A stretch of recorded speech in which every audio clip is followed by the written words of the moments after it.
Well, folks, I'll tell you guys what. You can take the truth. You can stick the truth inside of a capsule and bury it away. You can put the truth in a tomb. You can drown the truth in the water, but that truth, boy, that damn truth just seems to always float right back up to the surface. And guys, you would think in this interview, you would think that Sarah Kaufman watched a few of my videos. Because I swear to y'all, Sarah Kaufman said everything that I said verbatim about this PFL tournament. She said everything. I'm talking about verbatim, y'all. I'm talking about word for word, exactly as I worded it. And I thought, you know what? And Sarah Kaufman, I've seen her comment on a few of my videos. Huh. Wow. Well, what Sarah Kaufman said is what I was really telling the audience for a while, that this PFL tournament, they have strategically designed this PFL tournament for Sarah Kaufman to be victorious. For Kayla Harrison to be victorious. They've strategically done it. But I think the PFL hit an all-time low when they gave Kayla Harrison an opponent who Sarah Kaufman already beat. And see, rationale thinking, the PFL was thinking, okay, well, if Sarah Kaufman could submit Morgan Freer, then guess what? Kayla Harrison should be able to do it too. And we'll put her in position to take over the lead with the points. Well, Sarah Kaufman and Kayla Harrison, they're tied now. Okay, Hype Job Harrison and Sarah Kaufman, they're tied. And the PFL strategically did this. And guys, you can't. There's no way you can't deny this. Okay, so what they did, because Sarah Kaufman was under the impression that, hey, I thought that in this tournament, they're gonna give us, people who won. Okay, but they gave her an opponent who just lost. Well, there's nothing funny about that, Sarah. It's what they're gonna do. They're gonna do. Some matchmaker did that. It wasn't the tournament bracket.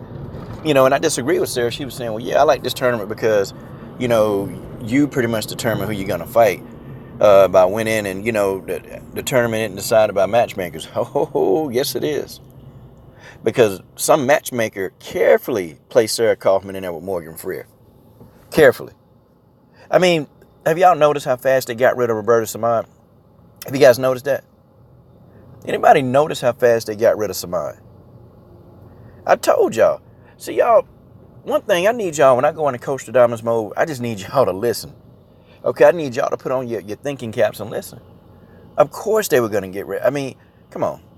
I told y'all Roberta Samad is a threat. This is what I tried to tell y'all. Because she missed weight. Okay, yeah, okay, she missed weight.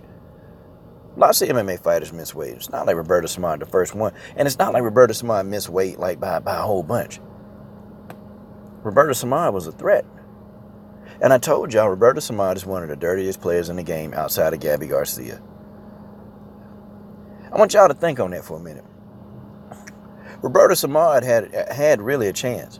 Okay, and I told y'all that was somebody that the PFL was watching heavily. They was watching Roberta Samad very, very heavily. Okay, I could have told you that something was going to go down. And I even think, even had Roberta Samad made weight, and even if she had beat Sarah Kaufman, even if that would have happened, I think they would have kept Kayla Harrison away from Roberta Samad for as long as possible. Guys, you got to go back. I'm telling y'all, go look at Roberta Samad fights.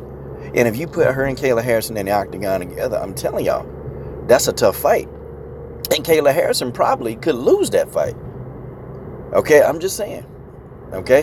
When you put somebody in there who, and I keep saying Roberta Samad is one of the dirtiest players in the game. I keep telling y'all this. When you put somebody in there who just rough and rugged, Roberta Samad reminds me of a Jorge Masvidal. She's a street type person. She can fight. She can fight like that. But she's also got skills. She's also very skillful. So you take a person who can street fight. You also take a person who's skillful. That's a dangerous matchup, man. It's dangerous, okay, for anybody in the octagon across from them. And that's just the way that is. But Sarah Kaufman, she said it though. And she said, I'm kind of wondering, they put Kayla in there. They're going to put her in there with somebody who lost. Or they put her in there with somebody who already lost. Well, Sarah, newsflash, you're not the face of the organization. It's just real talk. They're gonna do what they can for Hype Job Harrison. They're gonna help her pad that. They ain't putting her in there with no more Larissa Pacheco's, not for a while. Not for a while. Unfortunately, Sarah, you're going to be the person of challenge. And they're going to do everything they can to give Kayla every advantage because she's the face of the division. And to them, they feel like they can be more profitable with Kayla Harrison at the helm. It's just business. But see, Sarah Kaufman, you got to be bad for business. You got to go in there and derail this hype train. Because if you know and you're given an opportunity to beat Kayla Harrison, and if you don't beat her, well, you're just going to be that person now. You're just going to be the person. You're going to be another stepping stone on her resume. Because if Kayla Harrison beats you, Sarah, she's legit. And I'll take away Hype Job Harrison. Now, I may not like her all the way as a fighter, but God, dog, if she come in and if she legit beats Sarah Kaufman, I'm talking about beat her, no controversy. Where does that leave you? You out $1 million. But I'm going to give you some advice, Sarah. I'm going to give you a little bit of advice. I don't know, and something, I'm pretty big on the spiritual side of things, okay? And I'm going to give you this nugget. I don't know what went down with you and your parents, okay? Nobody does. Nobody knows. Nobody knows what went down with you and your folks. But I can tell you something right now, and I can look at your disposition. When Ariel Juana brought up your parents, I saw the whole countenance on your face change. I saw it change, and it went from you, having a good time to just disgusted. Disgusted. You went from happy to disgusted. And I don't know what the issue is. I know that there's something there. And I can see it. I can see it in your spirit. There's something there. But you're either going to have to make peace with the situation. And I don't know how you're going to do that. You're either going to have to make peace with the situation. Because if you don't make peace with the situation, internally, that's going to eat you up. I don't care how you slice it and dice it. I don't care how happy you say you are. If you don't find a way to make peace with that situation, you ain't even got to agree to agree with them, but make peace with it. See, making peace don't mean y'all kumbaya.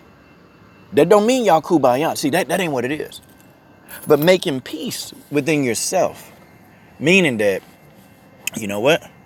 For whatever reasons that you just don't talk to them or dislike them, you got to find a reason to undislike. And I'm going to tell you, speaking from experience, when there's just items and beings, I don't dislike nobody. I may not talk to anybody anymore. I might just release them. Okay. But if I saw them or if I would still say, hey, how you doing? Okay. I would still wish them well. I wish them well. I wish them well.